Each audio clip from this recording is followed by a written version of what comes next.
Welcome to the Whiskey and Wisdom Podcast, coming to you from the Cargo District Recording Studios in Wilmington, North Carolina, where we discuss the most fascinating topics of life. I'm Tyler Yaw with my co-host, Chris Kellum, and each week we interview a special guest to learn how they acquired their wisdom over a glass of whiskey. So, sit back, pour yourself a glass, and enjoy Whiskey and Wisdom.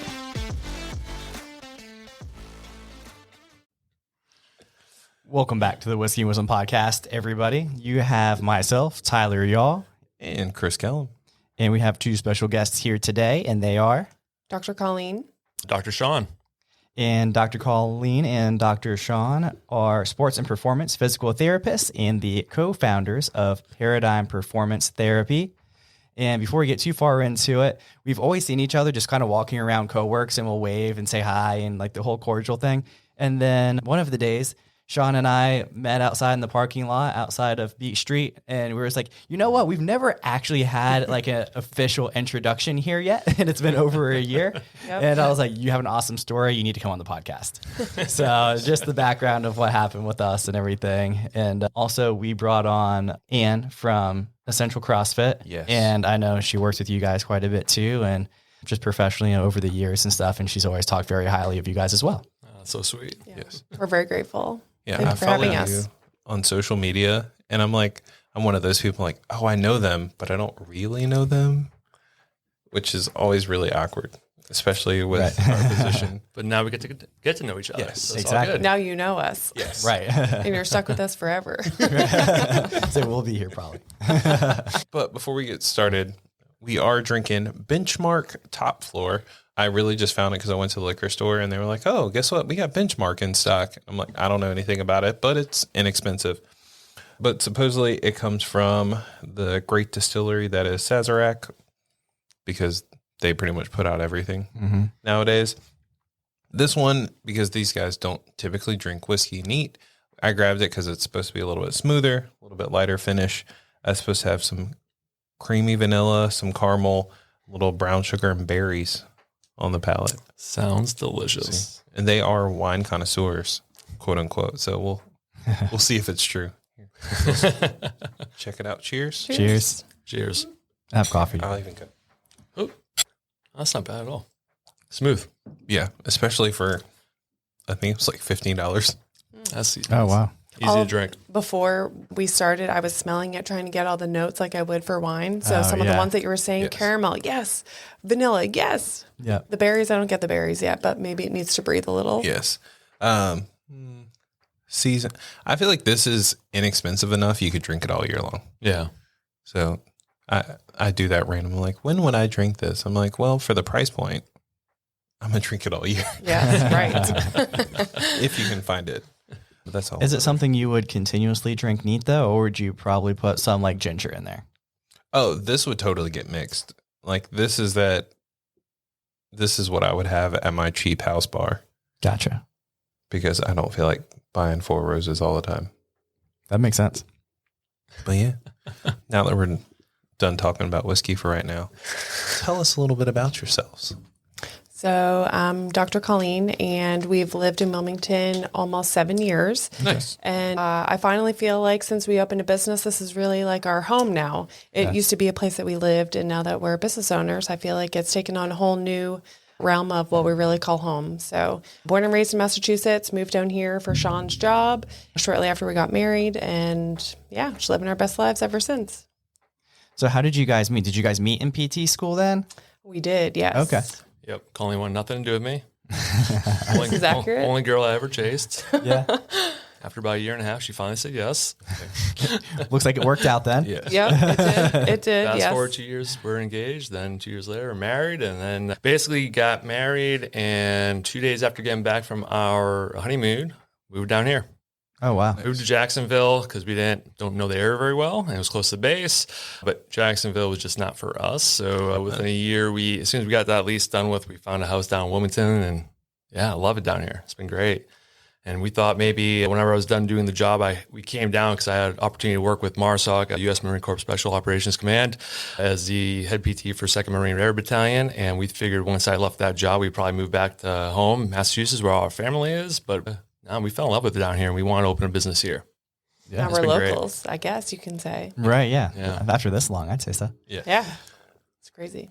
So I know a little bit more about your background, Sean, just like with the high performance athletes and stuff. So is that primarily who you work with as well, or are you a little bit different when it comes to the practice? So our specialties and our work experiences have been starkly different, like black and white, so different. Sean has had nothing but amazing experiences, amazing mentors.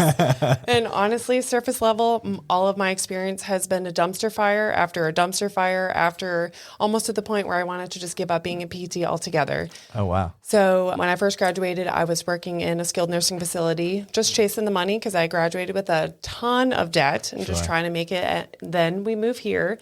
I had 2 jobs to 0, so I was desperate to find something. So I did home health, which I immediately realized was the worst decision I've ever made. First week on the job, I had to do a full code and do CPR on this elderly lady. It was terrible.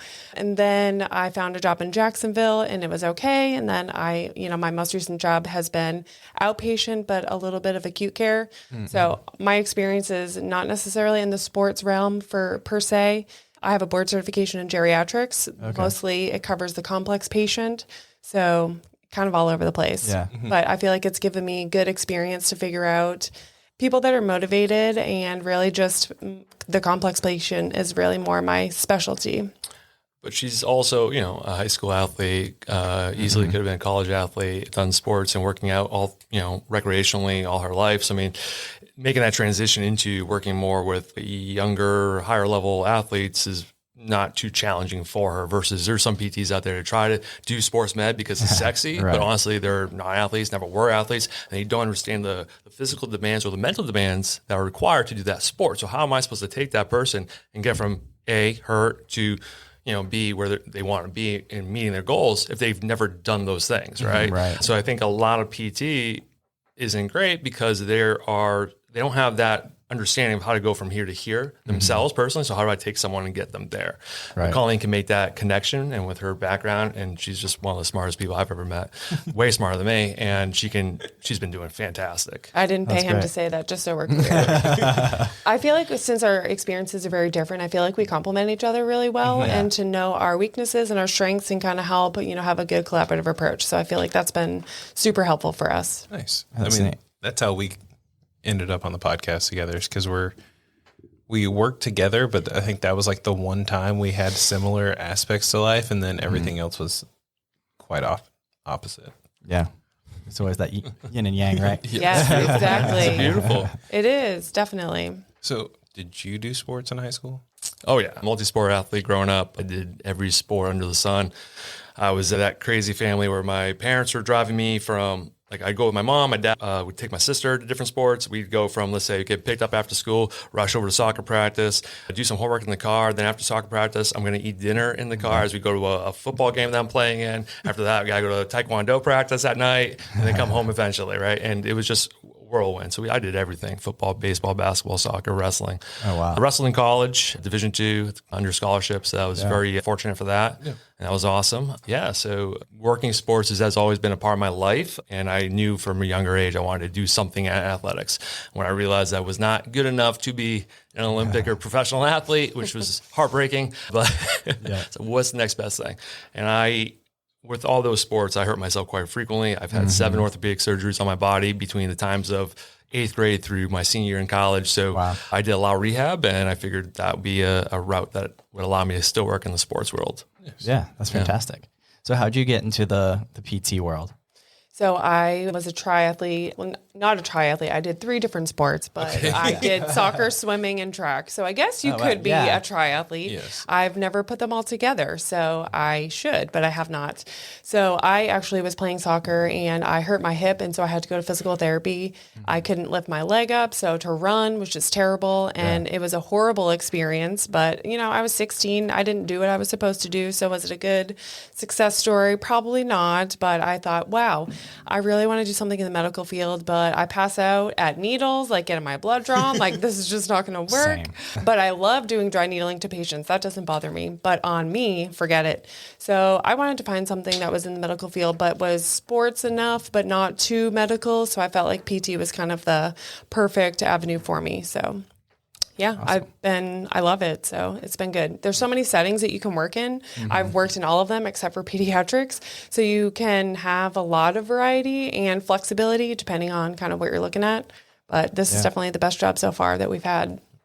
So we've oddly enough had multiple PTs on here, and I don't think people realize that like being a PT is similar to like a doctor in the real world, or not like a traditional doctor, because there's so many different avenues that you guys can follow. Because like you say, you can do geriatrics, you can do pediatrics, aka old people, young people, athletes, just neurology, oncology, women's health, wound care. There's a lot of different things. So when you come out of PT school, you are very much a jack of all trades, master of none. You know a little bit about a lot of different things, but not a lot about anything. So hopefully it's on you to do your own work and join a residency or a fellowship or both, or at least take a lot of continuing ed classes in an area that you want to work in and you want to specialize to find that niche of yours. Sadly, there's a lot of PTs that just don't do that. They stay a generalist and they just do the bare minimum continuing ed, and they work at clinics that just see everything and everyone. And that's going to work for some people. But for me, I think to really excel, you got to pick that route that you like and go hard at it. Chris, to your point too, Sean graduated initially with a master's, so he was a couple years older than me. I was a second doctoral class at my college that we went to. So the change between a master's to a doctorate level, I think really allows us to be a primary care for your musculoskeletal system. And to your point, most people don't know. So that's what we're trying to get out there and promote what we can do and how we can help. And you don't need to call us when you're already hurt. There's so much value in being proactive about taking care of your body, because we're not getting any younger, unfortunately. And as Sean said, he has his own slew of injuries, as have I. So, I think giving us our personal, but also our professional experience helps us relate to a variety of people. Yeah. So what is like you said, what's the difference between the master's versus the doctorate? There's words I don't typically use. You're good. Man, from a clinical standpoint, it's not a massive difference. I think it's more based off research. I mean, we learn research for that master's degree, but I think because I went back and got my doctorate, and the biggest difference I noticed was really just they hammered a lot more on how to get published, how to perform research and try to get, published in a high-end journal. They put a lot more focus on pharmacology and imaging. I got very little pharmacology and imaging learning when I was doing my master's program. And then also just looking at the patient as a whole and being able to be better at screening. So identifying, hey, the person's coming in for shoulder pain. Let's say they're PCP, saw them for shoulder pain and referred them PT. See and treat 2 times a week, whatever, blah. And so you do your screen. It's like, well, the person that sent you for shoulder pain might be really bogged down, really busy. They're seeing a lot of times primary care physicians are seeing 30 to 60 patients a day. So you don't spend a lot of time with them. And they initially just, all right, here, go to PT. And then I get to sit down with them for 40 minutes, an hour, whatever. And I'm supposed to be the expert at least from the musculoskeletal standpoint of things. So I'm looking at their shoulder and assessing. When it doesn't seem like a shoulder, well, then what, right? So I think that doctoral training gives you more ideas of the different systems and what could be potentially wrong, so I can get a better idea of like, okay, this is not ortho. You did not strain your rotator cuff. There's not a labrum issue. There is something else going on, and knowing when to refer out and who to refer to. Yeah, that makes sense. Differential diagnoses specifically outside of the musculoskeletal system. So things that could be underlying for cancer or any gallbladder, stuff like that. Yeah, those are things I never would have thought of, like getting a prescription to go to see PT. I never think that my physical therapist would be thinking like, oh, this is not your shoulder at all. You could actually have cancer. So that's crazy. Of course, that's an extreme. Let me just say that is an extreme. But that's kind of where my specialty has been, working with the geriatric or older population in terms of identifying things that are not what they surface level look like. So I think we're always on the alert to make sure, and we ask all these kinds of questions to make sure that, what you have is really what you have. And if not, we're going to figure it out together or get you to the right person that will get that. scared, but we've had to do that many times. Yes. Oh, yeah. Yeah. That's crazy. So when it comes to working with athletes, what was the first kind of step for you, like right out of college? Like, did you get into a fellowship or a residency that kind of primarily focused on that? Or is that something you kind of fell into? Like you knew you wanted to get there at some point, and how that kind of worked for you? Yeah. So things worked out, I think, between hard work and just a lot of luck, honestly, that things worked out the way it did. But when I finished up with PT school, when you're going through the grad phase of things, you have to do X amount of internships, right? And so my very last clinical internship happened to be at a clinic that was in Waltham, Massachusetts. It was inside the same building as the Boston Celtics training facility. Oh, wow. And it was co-owned by two physical therapists and athletic trainers. One being Ed Lacert, who is the physical therapist, athletic trainer for the Boston Celtics. He was there for, roughly 20 or so years, 25 years maybe. He's not there anymore. He's now actually the head athletic trainer, I think, for USA men's basketball, like the actual basketball team, not the Olympic team, but like the junior Olympic team, right? So, and Don Warden, Woody was the head PT athletic trainer for the Boston Bruins from like the mid 80s through the mid 90s. So they co-owned the I got to see a lot of athletes at that particular facility. And after doing my internship there, they offered me a job. So my first job out of PT school was working there with them. That allowed me to have opportunities to go in, shadow on the Boston Celtics side of things and hang out in the locker room and work with the players. And that was really, really fun. That was great. That allowed me to really get my feet wet in that realm and introduce me to, or not introduce me, but push me in the direction to go into athletic training. And so I went to Salem State University in Salem, Massachusetts for athletic training, got my CSCS, Certified Strength and Conditioning Specialist.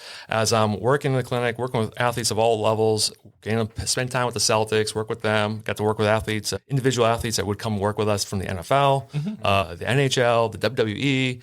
Wow. So I was very lucky, very fortunate. Yeah.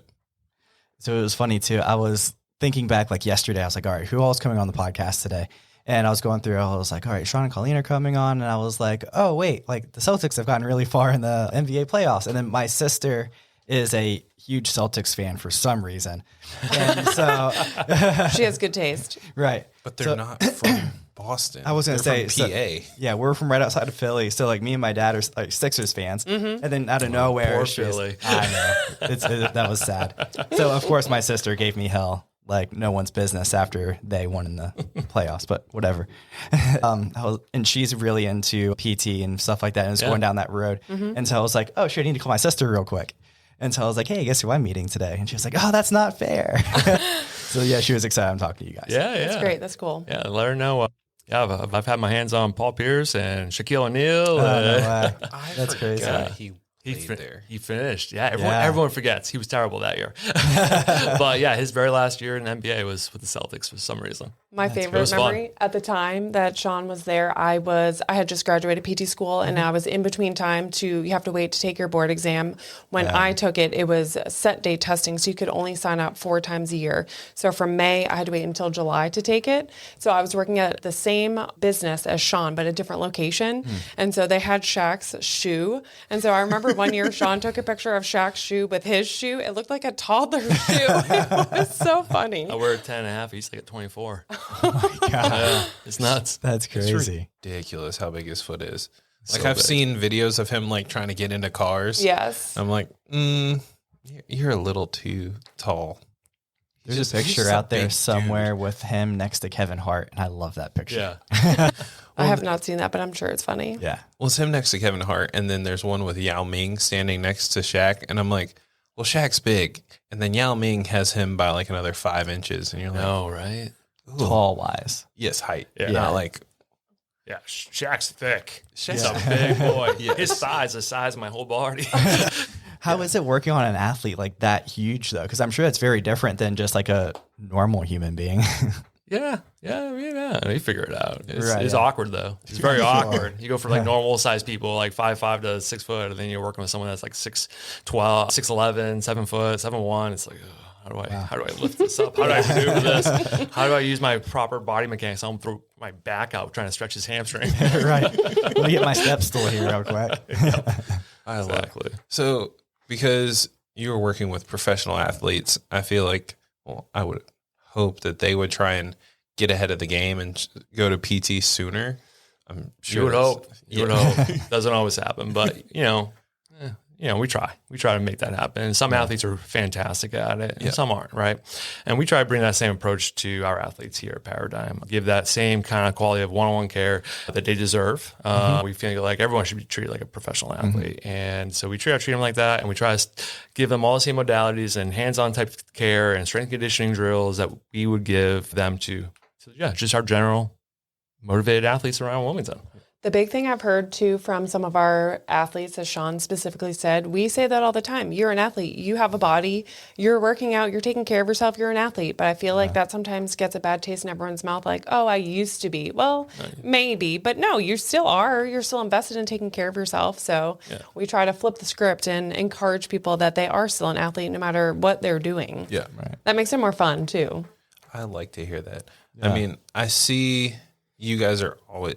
like you're working with like CrossFit gyms and like people who are trying to be athletes all the time. But I feel like that gets a bad rap. Like when we started at Essential, everyone's like, well, I can't do CrossFit because I'm not in shape or I'm not doing this. I'm like, it's the same reason why people say they can't go to, or they don't want to go to PT. They're like, well, I'm not hurt currently. I'm like, yeah, but you have to stay fit so you live longer and your body stays in shape. Is that right? Absolutely. 100%. Absolutely. Yeah. I mean, honestly, if we all went next door right now to Alcove Beer Garden and we asked everyone to raise their hand if they've ever had any type of pain in the last aches, discomfort, whatever in the last week, everyone's going to raise their hand, right? We're all in some sort of pain. So what are we doing to combat that? And sadly, a lot of people aren't doing anything. Half of them probably aren't even working out in the gym. I think if working out would be one step, but you could take it further and do something where we're actually, okay, let's break down what your movement patterns are like. Most people have discomfort or pain, or even if it's not an injury, like off and on reoccurring lower back pain or something like that, right? Everyone's, oh man, if I do this for too long, my back hurts. Well, why? You don't have the capacity to handle that load for some reason. So let's figure out why. What does your mobility look like? What does your stability look like? What does your strength look like? A lot of times if we look at 9 different fundamental movement patterns, we're going to identify different types of compensations, impairments in the mechanical aspect of how you move. And our bodies are very strong and adaptable. They're amazing. And they will find the path of least resistance to work around that issue. And over time, it's a great way to avoid getting into those areas of pain or discomfort.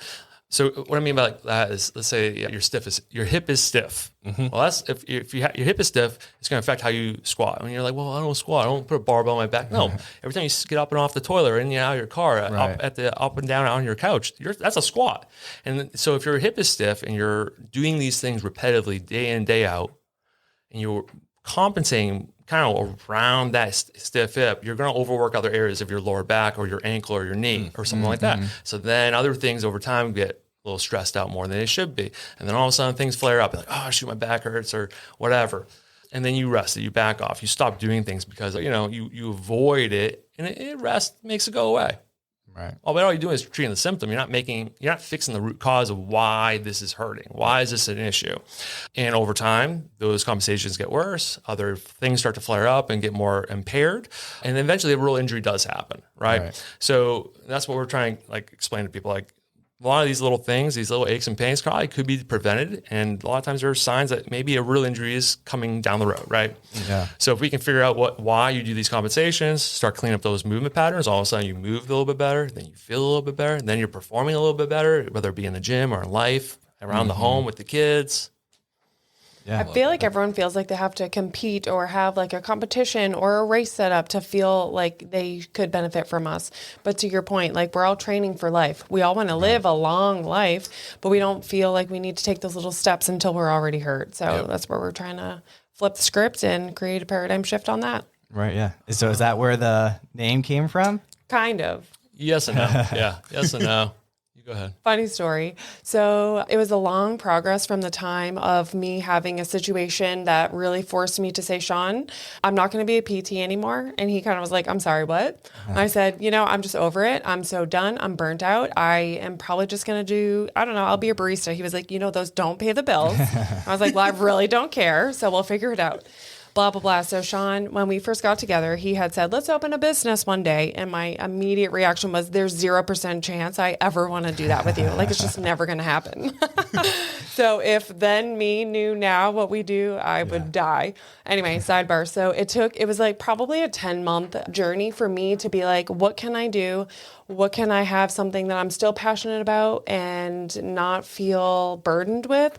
And so Sean had said, let's open a business. And I was like, again, there's no chance I want to do that. I don't know how to run a business. I know how to be a PT, blah, blah, blah. We got hooked up with some people that were with this business group that we have.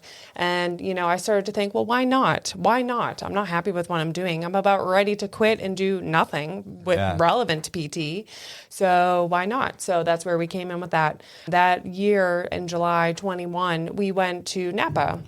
And so we went to a bunch of different wineries, and there was one winery called Paradigm Winery, and they wanted to set the gold standard of how winemaking is. And so anyway, Sean came up with a list of 30 names, because I'm not creative. If there's a creative part of it, it's all Sean, 100%. He came up with 30 names, and I was like, I don't like any one of those. And so I had said there was another winery that we went to called Reverie 2. And I said, I want something like that, because it in French means to be in a dreamlike state. So I wanted like a hidden meaning behind it. And so he had said, what about Paradigm? And I said, I don't know. Let me sit on that. I don't hate it, but let me think. And then, so I think it perfectly fits with exactly what we're trying to do. So we love that. That's great. And kind of going back to what you were talking about before too, just this last year, our podcast has been a lot on self-improvement. And for me, especially more of like a human optimization type of journey that I've been on myself. And one of the things that a past guest we had on said is, just because you hit a certain age and everyone tells you like, oh, you're not in your 20s anymore, or oh, that's just what happens when you get older. Just this last year, turning 30 for myself, you're like, you know what? Like, I don't accept that. I don't accept that because I'm 30, I can't lift as much as when I was in my 20s. And just because when I hit 40, I don't want to feel like my joints are in pain. And so I've been going on this like optimization part of myself. And I do appreciate kind of you guys, like, let's nip this in the bud. Let's find out the reason why you're feeling like this. Because it's not normal for your knees to hurt at 40. It's not normal for you to have back pain when you go to pick something up off the ground or picking up your child. So like, that's just one of the stories that I'm trying to get out there and everything too. And why I really appreciate you guys coming on and talking about it as well. Because I want everyone to know that those things that everyone told you were normal, that it's not. Yeah, that's crap. That's absolute crap saying that. It's horrible. That's absolute bull. Yeah, no, we it's just, think of it like almost like a car, right? Like you buy a sweet sports car. I don't know. You buy a brand new like Corvette, and it's your baby, and you love it. You take such good care of it, and it drives so nice. And then eventually, after a couple of years, 5-6 years down the road, the warranty not the warranty, what's the word? Wear and tear? No. I don't know, just it just starts to wear off. That novelty kind of wears off a little bit, right? And you're like, I can push another 1,000 miles before I get that oil change. I can do this for whatever, right? And you put off this and you put off that, and all of a sudden, things start breaking down a little bit. It needs to be in the shop a lot more frequently. And then all of a sudden, fast forward 20, 25 years, you don't own that car anymore. It's now rust bucket and some teenage kid is driving it, right? Like it's nothing special or nice anymore when it could have been. But you look at other people that bought a Corvette, and 30 years down the road, it is a classic. It's worth 3 times the value. It is gorgeous, but they took good care of it, right? Yeah. So when we're young, we tend to abuse our bodies a little bit because we can get away with it. Yeah. That young brand new car, you can get away with it. You pushing it for a while before things start to break down. Yeah. But eventually down the road, all of a sudden it's like, oh shoot, I need a lot more TLC, right? Like you need to put your body through a little bit more love. And so when you're young, you're running through walls, you're doing all this crazy stuff, you don't take care of your body, you don't stretch, you don't really strength train appropriately, you're just going max out sets all the time, you're beating yourself up. And that's going to have an effect down the road when you get older. But doesn't mean you can't change that. You can't flip that script. You can change things up a little bit by, working with someone that knows how to help identify these things, right? And make these corrections, right?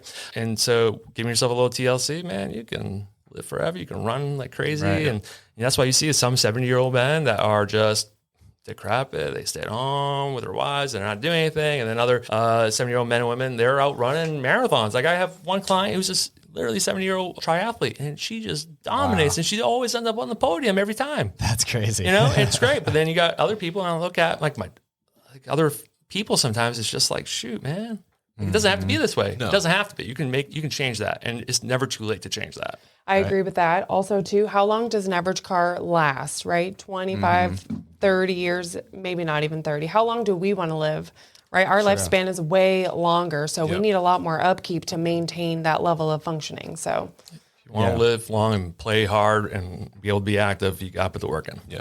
Yeah. I was thinking about that because it happened to me where I was like, I want to get in shape. I want to get better. And then as soon as you go to work out, you get injured and you're like, oh, well, I need a rest. And then you don't go back working out because you're like, well, I'm hurt. And last time I got hurt, you have that mental, like, well, if I do it again, I'm going to get hurt again. Fear-based. Yeah. And so I'm like, well, it makes more sense. Like if we talked about it more, I feel like more people would do it and be like, let's go take care of ourselves. Like, yes, if the last time you worked out, you tweak something. Well, why don't you go see a PT and work with them so that way you can help yourself so that way you can work out and not get hurt. Or, hey, I'm overweight and all I do is like walk to the kitchen and walk back.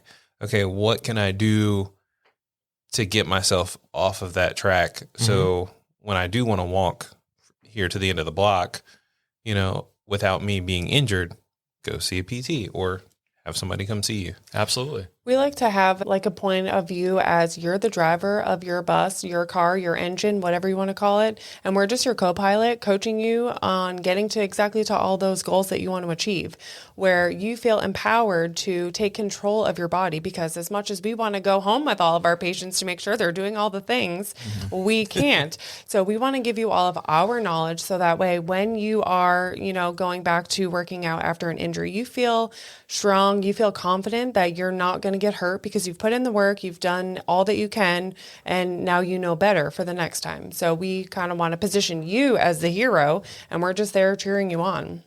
And not just even everything you just said, absolutely, but then not just like looking at things from a, exercise or strength position. You have to look at things, I think, a very holistic, eclectic approach. What's your diet like? What's your sleep schedule like? If we don't take all that stuff into account, man, like if we just focus on like your elbow pain and that's it, like we're not going to get better. We need to make sure, are you sleeping appropriately? Are you eating it right? Are you taking care of stress management? You have a lot going on. You're going through a divorce. You're losing your kids. You're freaking out. Like, yeah, that's going to manifest into physical pain. Like, what are you doing to mentally help take care of yourself and help you? And we might not be able to technically help you with that, but we can at least help identify, talk to you about things and point you in the right direction of who can help you with that. But if we're not looking at everything from a full body, full mind approach, it might be, not enough. They got to do more. Yeah, that's a good point, because people do carry their stress in their bodies. And depending on where you're holding it and where it's kind of hanging out, if you're not going to the root cause of it, there's really nothing you can really do. Yeah. Right. So last year I tore my meniscus, and then shortly coming back after getting so excited, I did something slow and controlled. I had to step up, and then as I'm coming down, I put perfectly placed dumbbells right where my opposite foot was going to land. And I severely sprained my ankle. So just the mental aspect of an injury, of how debilitating that can be, I feel like is a lot of what we talk about with a lot of our clients too. Because if you don't feel well, then everything else is going to be, equally as terrible to do. Showing up to work, you're not mentally present to be with your family or your spouse or your friends. And it just makes everything kind of blah. And like, why am I doing this? So it's like building resources and help to support around that too, to help you be empowered for not only your physical health, but your mental health too. I think definitely is a game changer too. Yeah. I love that. I mean, I know when I was injured last year, I was like, wow, great. I am the worst PT in the world. But we're human, just like everybody else. And, we just have to take our own advice too. I mean, let's be real. Nobody's perfect. Right. Like even the best trained athletes who work out daily, and even the highest business owners who are grossing millions and billions of dollars, they still make mistakes. And so, but they learn from it. And I think that's what we have to do is like, well, I made this mistake. How can I fix it? By learning from that, figuring out how to not do it next time, or getting someone to help you get better. Yeah, 1,000%. Absolutely. And it seems like you guys have really kind of niched down and found like your perfect client. So if you were to put that into words, who would you say like the perfect client walking in the door would be for you? I would say our functional fitness athletes are motivated individuals. I feel like a lot of our clients are over a huge span of your older parent or, your young athlete that's getting up and getting ready to compete in whatever, a marathon, an Ironman, CrossFit Games. I feel like we have a huge variety of kind of people all over.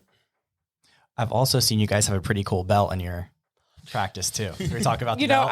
We should have brought that. I was just thinking that as we're sitting here talking about Sean with wrestling. I will say I will take credit for that. That was my idea. I don't have any ideas ever. It was. See, you do have some creativity. One is So we wanted, I feel like we're really good about celebrating everyone's wins. When people text us that they were able to do X activity with no pain or they finished their race in a PR, we love that. But I feel like that's just not good enough for us to be like, we are so happy about that. So I don't know, at our business coach, they have kind of a belt that they give away to the MVP of, whoever they choose. So I thought, why don't we do something like that? And Sean was like, I don't know, that's silly. I'm like, yeah, but you're a wrestler. You love the WWE. Come on. So I feel like that has been so fun. Yeah. And some people are shy. No, oh my gosh, this thing is so heavy. And then they love it. It's so fun. We'll have to get a picture with you guys. But that's neat. Yeah, I love it. I've seen pictures of it, but I was like, I never actually knew what it was for. Yeah, we just wanted to find a way to recognize, with everyone's permission, of course, their wins and putting in their work and them celebrating that they are able to do whatever they want to do without pain. Yeah. There was someone, I was telling people who was coming on the podcast, and someone actually asked me, what's the difference between a chiropractor and a PT? I gave the best version of that as I could, but I have a feeling you guys could do a much better job of explaining what the difference is than what I ever could. That's a loaded question. Can be. Yeah. There's good PTs and there's bad PTs out there. Just I think there's good chiros and bad chiros, good plumbers, bad plumbers. I think trying to find someone who is a really good chiro and a really good PT, you're going to see a lot of similarities. There's when you look at the schooling is going to definitely be different, but I'm going to say a good PT and a good chiro they're going to treat very similar. They're going to hopefully take things from an holistic approach, an eclectic approach, do a combination of both. Maybe some sort of manual therapy and exercise-based type stuff. And we'll do things to not only challenge the patient, but help actively build up their capacity to handle the activities of daily living that they want to do, right, to attain their goals. I think a bad PT is someone that is going to rely mostly on passive treatments. And I guess you could say a chiro, same thing, right? Passive type treatments only, right? I think there needs to be a good approach of each. We'll just say, traditionally speaking, chiros are known for cracking. Right. Cracking backs, cracking necks. But guess what? PTs can do that too. We're trained how to do that. Yeah. We can get advanced course work and how to be better at it. I feel like a lot of chiros a lot of people just look at chiro as that's all they do. They just, they crack your back, crack your neck. Oh, you hurt your back, you got to go see a chiro because they're back doctors. Chiros can treat anything head to toe, just like we can treat anything head to toe. We, I think, are very, very good at treating spine injuries. I see a lot of back pain, a lot of radicular nerve type symptoms coming from the neck or coming from the back that shoots down the arm or leg that creates numbness and tingling and all these issues. And I think we have great outcomes in treating them. But yeah, there's a lot of overlap between the two professions. We both can do hands-on. We both get some sort of exercise-based type treatments teachings on how to do that type of stuff, right? We can be trained in dry needling techniques. So I'm trying to be fair here and not say anything. You're a PT, talk yourself up. That's fine. But no, I think, chiros are definitely obviously known for cracking. I think PTs are more known for passive modalities and exercises, easy exercises, and red TheraBand, 3 sets of 10, which is crap. I think both professions can have a bad knock in the public's eye. Both can be better, and both need to strive to be better. Yeah, I do like that a lot, actually. So, because I've had my share of injuries through sports and different athletics and stuff too, and there's been some PTs and chiros that have been fantastic, and I've learned a lot, and I've never had the same injury because of it, and then I've had horrible ones that they're like exactly what you said about the bands. And I'm like, I have no clue what this is doing to help my shoulder, but sure, let's do it. It's like you go for a shoulder injury and you're doing 3 sets of 10 like this. Yep. Well, guess what? 5 weeks down the road, I'm still doing 3 sets of 10 just like this. Instead of a red band, I have a green band now. Whoa, there's got to be better progressions. There needs to be progressions. Every time I see a client, we are adding and progressing in their treatments, assuming that they're ready to. Of course, we're constantly assess, treat, reassess. We got to make sure what we're doing is working and helping. And then every time you come in, hopefully, if you're doing the homework that I ask you to do, every time you come in, we're going to be progressing, because when we assess you, you've gotten better and you've moved past this crap and we're ready to go here or do other things. So when you come to our gym, you're going to see a squat rack, you're going to see barbells, you're going to see kettlebells, you're going to see a whole lot of really cool stuff that you don't normally see in your traditional physical therapy clinic. That's what had me really interested about you guys too, because like I follow you on Instagram and everything, of course. So I'm like, this is not like the typical PT like practice that I see on a normal basis. Yes. That's really neat. Yeah, I think with my experience in the dumpster fires that I've had, I'm like, how can I do this better and make it better for receiving PT? Because I had shoulder surgery before we moved down here, and my PT experience was horrible as a PT. I'm like, there is no way I'm ever going to get back to swimming, any overhead, anything. There's no way. Yeah. So like, we just want to do better for everyone that doesn't know, because to the average person that's never been to PT, they don't know. So we want to elevate it and make it so much better. I think in your traditional PT setting, what you're going to see is calm the symptoms, put the fire out, and then discharge you. See you later, right? Yeah. So now nothing's really been fixed or corrected. You're back to, okay, I have less pain, or maybe my pain's completely gone, but guess what? I don't know how to run though, or I still can't press overhead.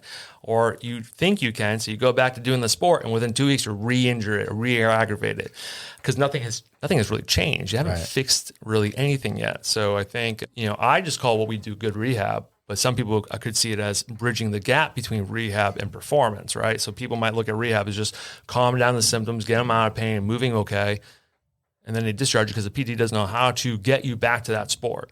Oh, figure it out on your own, right? Just go ahead, see you later. Or go back and work with your personal trainer, and hopefully they can figure out how to get you there, right? And so I think that's lazy or just crappy care. So we want to take you step by step with a structured, detailed plan on how we're going to get there. And so, and I feel like most of our clients, or I want to say all of our clients, get back to exactly what they want to do, achieving all their goals, and just kicking ass in daily life. One of our taglines that we've used is progress happens when you act. And so breaking out the A, C, T, A, alleviate your pain and your symptoms. So to Sean's point, put out the fire. C, classify and correct the root cause. Why is this happening? Where is this coming from? Go from there, and then train your body for long-term resiliency. So that way you have the power, you have the confidence to get back to doing all those things. Yeah. Interesting. I love that configuration. It's easy to remember. Yes. Right. Because we could give you a whole scroll of things and you're like, I've already lost you. Right. It's an action, right? Progress happens when you act. So I like that a lot. That's much easier to remember. Right. My other favorite is motion is lotion. That is a good one. Not wrong about that. Oh my gosh. That is hilarious. I love a good corny joke. Yep. So Michael, one of my random questions for you guys. Did you originally start here in Coworks, or were you in a different location? This is the OG. We actually were not on the original spot that we were in. When you go down the hall to the right, there was a plumbing emergency. So we were in that location for about 2 months or so. Yeah. So we're just picking up momentum, and they're like, oh yeah, you need to move your stuff out 2 hours ago. I'm sorry, what? Oh. And then all the plumbing goes underneath the flooring. So we moved out. So it kind of worked out to our benefit, because now it's double the space. So since October 2021. Yeah. When I left my job with Marsoc in December. So when I joined full-time in January, if we were still in that spot, there's no way we would have had moved. We would have had to change locations, but because that spot, I don't know if you guys been in that room right here. Yeah. It's so tiny. It's very small. It was big enough to do what you need to do one-on-one, but then that's it. There's no way I could have been there with another client. So our new spot, allows us to stay here and really put our roots down in this area a little bit longer. Oh, we've loved it. Yeah. That's the thing I like about Coworks in general, is it gives you the opportunity to start small, and you can move to a bigger location without having to be like, okay, I have to pack up everything and ship it across town. You can move 2 doors down and expand a little bit. Okay, let me expand a little bit more, which is really kind of cool. Yeah, when we were first getting started, it was, again, Sean's idea. We were looking for spots. So we're like, where are we going to find a spot that we're not going to break the bank? So Sean had suggested, the cargo district, we should totally go there. And so, it worked out beautifully. So we've loved it. That's great. Yeah. Love that. Yeah. So you're reverse. How do you guys find clients? Are people brought in, like referred from people, or do you find them on social media? Like, what's your thing? Our biggest thing is marketing within the community. So dropping into different gyms, building relationships with run clubs, with CrossFit gyms, with functional fitness gyms, and then just word of mouth, I would say right now is our biggest referral source. So we don't take insurance. Now you can get a referral and come to us, but it's not necessary. North Carolina is a direct access state.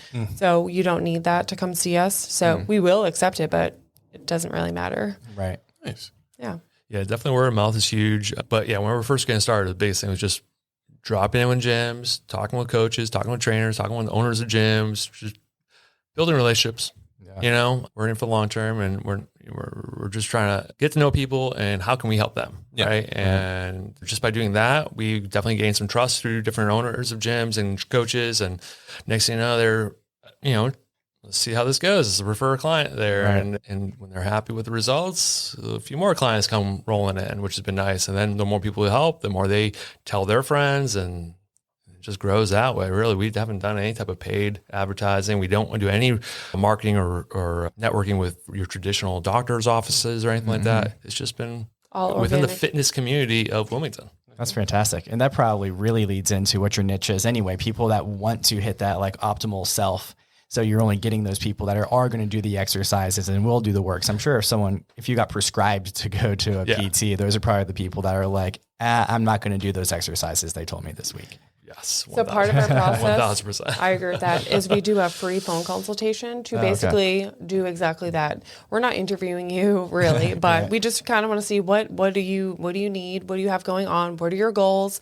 Talk about all the other facets of life, your stress, your diet, your sleep, all that stuff.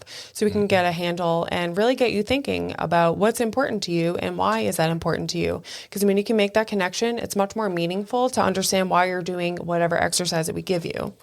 Yeah. And it won't be that one. Thank you. We want to make sure you're a good fit for us and we're a good fit for you. And if we don't think it is, we'll do everything we can to help direct you in the direction you need to go in, right? And help find you a provider that will be better for you. Yeah. We never want to leave someone just hanging, right? Yeah, we definitely. We want to help. So I'm going to steal Chris's question here. But since we've talked about so much of your clients kind of reaching success for themselves, what does success look like for both of you, either professionally or personally? I think for me, being a business owner has been the best role I have had to take on. However, I feel like my whole life experience is put your head down, work hard, and you do nothing to take care of yourself. So I think it's been a great awareness for myself too, to hone in on all of those other components to literally practice what we preach. So for me, success is finding balance of having a good personal life balance, finding the things that I find joy in doing. And then we really get our cups filled up with seeing our clients and really achieving their wins and allowing them to see the dots that are connected on what their body impairments look like into their functional activities and how they can get better. So for me, that I think is corny, but really, I love it. We're both very passionate. That's why one of our core values is passion. We want people to be passionate about taking care of themselves. So I think for me, it's kind of lame, but I feel like that's really true to my heart about what success means. I love it. I don't mean to be lame to steal her answer, but everything she said, 1000%, 1000%. We're married. It makes sense for it to be kind of aligned then. Exactly. I think definitely the freedom of time is really, really nice. Yes. I'll give you that much, right? So you work in your average PT clinic for somebody, you are putting in about, especially in the insurance world, my experience and your experience has been very much where like you put in your 8 hours a day, but during that 8 hour day, you are seeing anywhere from 15 to 25 patients a day. Yeah. So you are getting your butt kicked left and right. You're exhausted. You're so tired at the end of the day. And then guess what? You just saw 20 patients. You now have 20 notes to write before you get to go home. And as you get paid for what you write and send into the insurance company. You don't get paid for what you actually do with your clients. Yeah. So being able to not have, because all our appointments are 60 minutes, one-on-one, always. We never double book or triple book like other clinics tend to do. So, a full 8 hour day for us is 8 clients. So it makes it just so much easier. I'm not doing a million hours and hours and hours of documentation at the end of my day. Yeah. And so we have a little bit more freedom where we can actually set our schedule and be able to go home and have dinner together once in a while versus being stuck at the office working and not getting home till 9 p.m. I definitely agree with that. That's been, to me, it's just been amazing. That's great. As a business owner, as an entrepreneur, I guess. Yeah. Having that flexibility that you don't get when you're working for somebody. Yeah. Or like just like a week or two ago, we just were like, well, we have an hour, 2 hours. Let's just go to lunch. And we're like, oh, weird. We never would be able to just randomly go take off and go get lunch together. Right. So I feel like that has been invaluable too. Yeah, and you can't put a price tag on that. Exactly. So talking about lunch.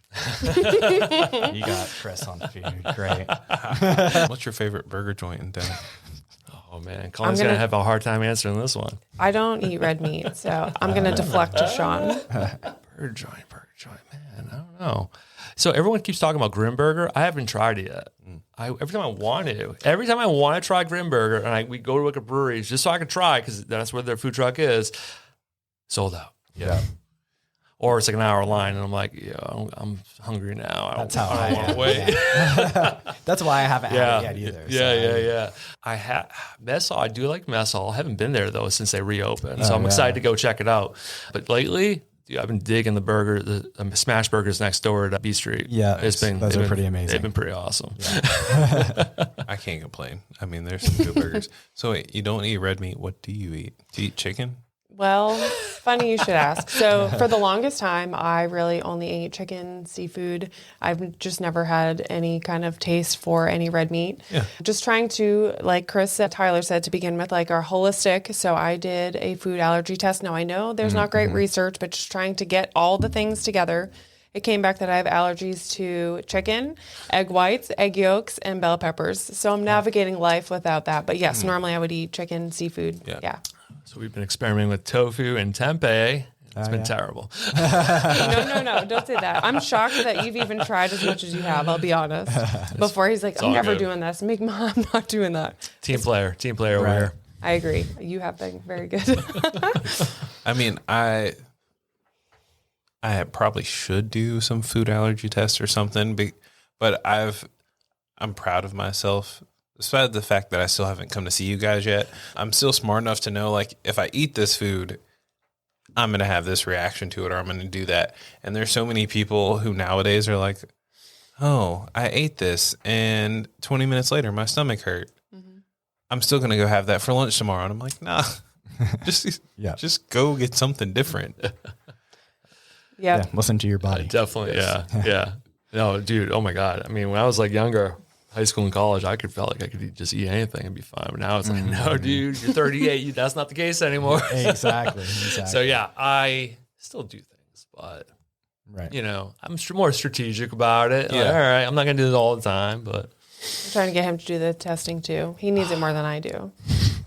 I'm actually going through a lot of that stuff now too. So I actually just did a genetic testing to see like the 5 main genetic stuff that can affect your mind and gut. And then I'm going to do the food sensitivity test and then also the blood test as well. So it's so exciting. It's really interesting. My whole family, essentially, other than like myself and dad, are in like the medical field in one way, sense or another. So it's just been interesting, like listening to all this. And I started listening to like Gary Brecka on podcasts and how Dana White and Grant Cardone have like gone through these things. And they're both in 50s, 60s. And they're like, I've never felt so good in my life. And I'm like, well, if this 60-year-old guy is feeling like this, like I definitely shouldn't be feeling pain or hurting in different ways. So it's been really interesting to go down that journey as well, too. I feel like I've been dabbling in a plant-based diet anyway for a long time, just because you can only eat chicken for so long before you're just like, I'm tired of this. Right. So I feel like I've been following that. I have a few books. Fiber Fueled, Dr. B. He was a GI specialist and he got out of being in medicine for the same reasons that we did. As a GI doctor, according to him, he could not bill insurance for nutrition counseling, which is mind-blowing. Yeah. Let's just prescribe medications all day long, but let's not talk about your diet. That just is infuriating. Anyway, so a lot of his books, I followed made a lot of his recipes, and they are fantastic. And I think that's kind of where Sean has been like, yeah, these are actually palatable. I'm like, yeah, they're delicious. It's a different mindset. It's not my steak, but I'll take it. Exactly. Right. We are starting to come up on our time, so I do have one last question for both of you. If you could tell your younger self one thing, what would it be? That's a great question. Oh, man. Makes everybody think. My statement would be to hire Sway to do our ads way sooner in life because it stressed us out for like a solid year. Yes. And I was like, just like bringing you guys on, if you are proactive about life, it makes things so much easier. And when we became proactive and started taking pictures and sending to them to do our work. Yeah, that's a much better too. I would definitely say believe in yourself Yeah. Oh, nice. in a different way. Like, when I was feeling like I'm not going to do PT anymore, what I have built this entire life, I have mountains of debt to still pay back. Mm-hmm. What possibly can I do that will even come close to paying the bills? So I feel like I had a lot of doubt, self-doubt, and trying to be an entrepreneur. Like, no, I have no business doing that. But I feel like I was born to do this. So I would definitely say believe in yourself. It's awesome. I love it. I don't know. So maybe, I wouldn't change anything about my past, Right. but what I could do better at or tell myself to be better at or put more effort and time into it would be probably, and Colleen, I think will appreciate this, my time management. In the clinic, in the PT clinic, I think my time management skills are very, very good. But like outside of that, oh yeah, I wait last second to do anything and everything. And it drives her freaking mad. That's why And it we will drove my never mom drive to mad, work and it drove together my dad ever. mad. It drives my sister mad. I'm in like my own time zone, and I'm always like, oh shoot, we have to leave in 4 minutes. Oh, I got all this to do. Like, yo, Sean, cut the shit. Be better. Be more timely. That's so funny. I hear that a lot too, especially with a lot of business owners. They're like, hey, inside of my business hours, like I'm on top of it. Like no one's business, no one can be better than me. And it's like, but outside of that, Disaster. all bets are off. Totally. Yeah, it's kind of sad. My time management sucks because I'm used to living in Wilmington from like 20 years ago. So my brain is like, oh, it'll take me this much time to get from point A to point B. Oh, and like, I almost was late this morning. Actually, I was pretty much like showed up right on time because my head was like, oh, it should take 15 minutes to get there, 15 minutes to get back, 15 minutes to get here. So 50 minutes total. And it took me an hour. And I'm like, well, 10 minutes isn't a big thing, but it adds up. It does. And then you're rushing around, and you're kind of like all fritzed. You're going into whatever you're doing, and I'll never drive with him. If we have to be here at the same time, I'm driving myself. She does. That's so funny. It keeps us both happy. You have to know those things. That's why Bless it. me and my wife work things out and work in totally different jobs. Yep. Understood. Yes. All right. Well, before we wrap it up here, we do have one last shout out for the Cargo District, actually. And it is Clear Vision Glass that's across the street from us here. So Yes. I had a pretty big crack in my windshield, and they did a great job of getting me set up and ready to go and back on the road again. Dropped off my car. They had it done in like an hour and a half. It was fantastic and quick. Fantastic. Love the owners. Yeah. Owners are great. Yeah, they're never amazing. Maybe We're hopefully going to bring him on soon. But yeah, he's hilarious too. Actually, have you guys talked to him about the app that he's creating? No. I don't know this. Yeah, so it's basically like fantasy football, but he calls it fantasy fitness. And you can actually you could theoretically with some of your clients, if they were willing to say, okay, I'm willing to work with other people that you work with, you can actually put them in a group together and you get points for yourself. So instead of betting on a football player, you can say hey, I'm betting on myself that I'm going to do this many exercises, or I'm going to go on this type of walk, or I'm going to eat this many salads this week. So it's a really neat competition-based way to keep everyone in shape and moving forward and stuff. That's fun. Yeah. So that's pretty neat. That is pretty neat. Yeah. That's cool. I'm interested to see it in action. Yeah. But where can people see you guys in action on social media? Yeah. So our social media. So Instagram, our handle is just Paradigm Performance Therapy. Colleen's professional account handle is c.rollo, C.ROLLO. And then mine is Human Performance Physio. Nice. Sean does all of our social media. Fun fact. Even yours. No. You're not going to see a lot on mine, though. On Facebook, you can look us up on, again, Paradigm Performance Therapy. And our website is simply www.paradigmperformancetherapy.com. Perfect. Thank you guys Thank you so much for coming on. Oh, thank you for Thank having us. you. This was a blast. Absolutely. Thanks. So great. Thank you. And everybody, comment, share, subscribe. Supposedly that's supposed to help the algorithm and help us look better. And also just give these guys a follow. We always like supporting local businesses and entrepreneurs, especially in the cargo district, and they share the same building as us. So Yeah, that's even better too. And you can see all of their athletes and their wins holding up the big belt that they got. Oh, yeah. love it. Well, cheers. Cheers. Cheers.